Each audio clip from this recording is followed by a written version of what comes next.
How to transform a business with AI.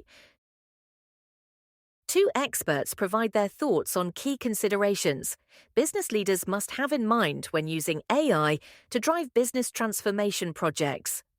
Harnessing artificial intelligence, AI, to transform a business all stems from a project management mindset, according to Nina Barakzai, AI ethics and data privacy expert and qualified accountant. It's all about the steps and checks you put in place to help you navigate the journey, she says.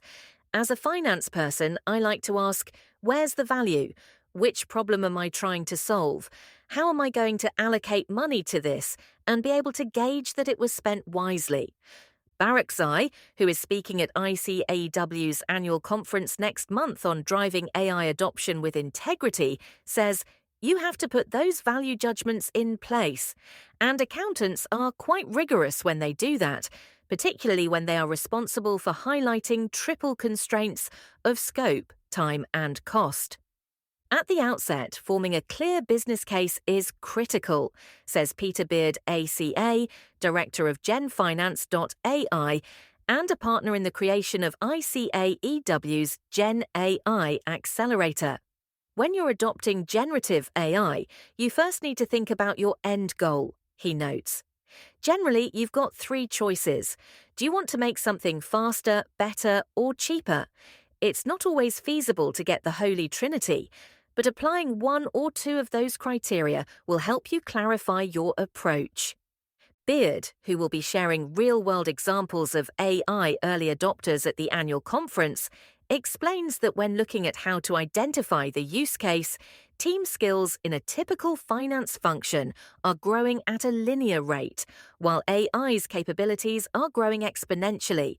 As such, there will be key areas of compounding technical debt in the business, which, if left unaddressed, will only deepen. So assessing where your most critical technical debts are mounting and where the costs of inaction could be most severe will enable the business to know where to apply AI and relevant upskilling at the earliest occasion.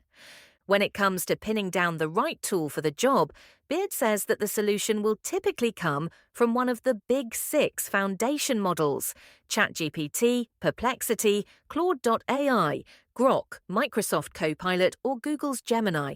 In Barakzai's assessment, every model on the market, whether major or emerging, has its own quirks and foibles.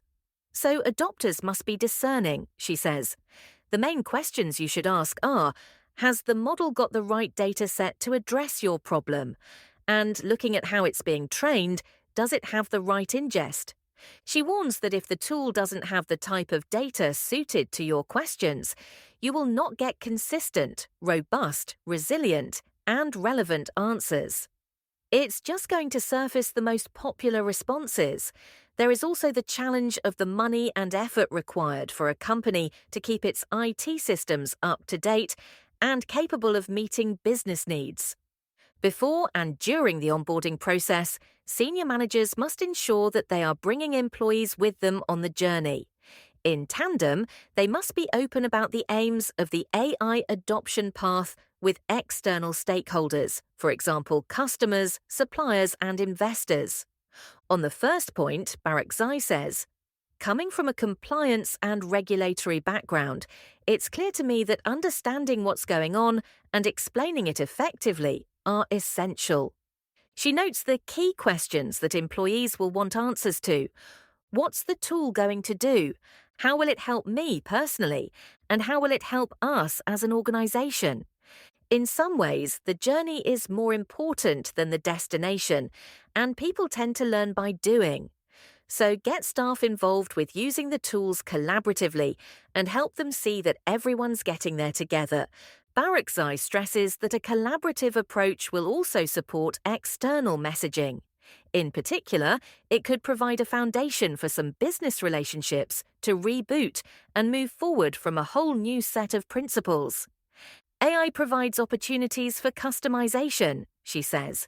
Some of your relationships will date back years, and your stakeholders themselves will be iterating to create new products and services. So bring them in, explain what you're doing, and ask, how can the ways in which we're innovating with AI tools help you to achieve some of your own goals?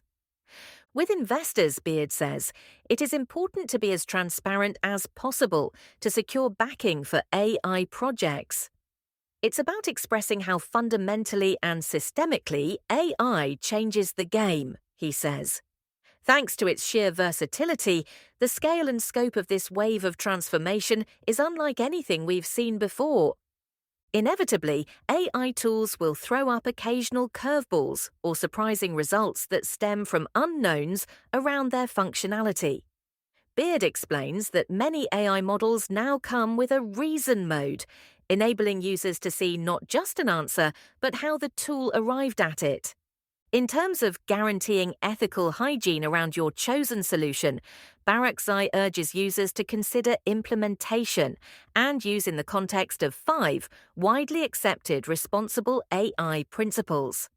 In other words, is the tool human-focused, privacy and security enabled, inclusive, robust, and resilient? Safeguarding against errors and their knock-on effects, however, requires a comprehensive risk management approach. For Beard, the 3 biggest factors that could lead things to go wrong are an improper platform, improper training, and improper use. So businesses must be particularly sensitive to those risks. In parallel, he says, they must strike a balance between the triad of effort, impact, and risk. That will involve segmenting out low and high-risk tasks, considering the potential impact of errors in those categories, and apportioning risk management efforts accordingly. For example, a low-risk prompt may be, create a summary of our oldest customers who are behind on their bills. That wouldn't necessarily have to be accurate down to the pound and penny, just correct enough to give you solid data for internal use. Conversely, produce and submit the business's VAT computation has much higher stakes attached to it because the cost of error would be severe. So is there a point where the business can say that an AI transformation project is finished as such? It's constantly iterative, Barakzai says. You need to re-evaluate your solution quite regularly, but you must also take care not to automatically assume that a choice you made a while ago serves as a guideline for today and tomorrow. Businesses have developed agile approaches to address changing regulatory landscapes, so sometimes it may be quicker and more effective to simply start over with a new model. Do you want to recalibrate by getting a better pen, paper, and envelope, or by investing in telepathy?